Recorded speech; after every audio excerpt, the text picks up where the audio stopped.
ఈరోజు ప్రశ్న, in which country did madam Bhikaiji comma host the Indian independence flag on foreign soil in 1907? 1907వ సంవత్సరంలో భారత స్వాతంత్ర జెండాను విదేశీ గడ్డపై మేడం బికాజీ కామా ఏ దేశంలో ఎగరవేశారు? అంటే మన భారతదేశ జెండాను విదేశీ గడ్డపై ఎగరవేశారు ఎవరు అనేసానంటే మేడం బికాజీ కామా. ఏ దేశంలో ఎగరవేశారో ఆప్షన్స్ చూద్దాం.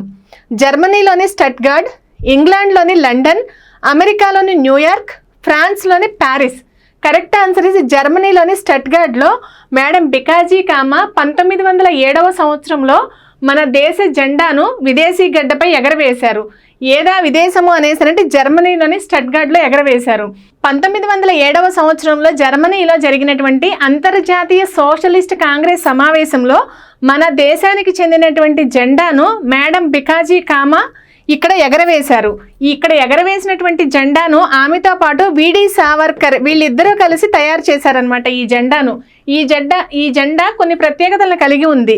కలర్స్ కూడా చూడండి, ఆకుపచ్చ, కాషాయం కలరు, ఎరుపు అంటే గ్రీన్, ఆరెంజ్, రెడ్ కలర్స్ కలిగి ఉంటుంది. అంతేకాక 8 లోటస్లు కలిగి ఉంటుంది అనమాట. అంటే 8 తామర పూలు కలిగి ఉంది.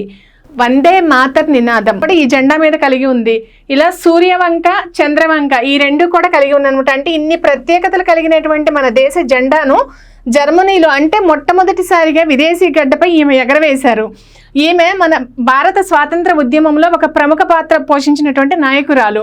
భారత స్వాతంత్రం కోసం ఈమె చేసినటువంటి కృషికి గుర్తింపుగా ఢిల్లీలోని ఢిల్లీ మెట్రో పింక్ లైన్లోని ఒక ప్రాంతానికి మేడం బికాజీ కామా అనే పేరు పెట్టారు.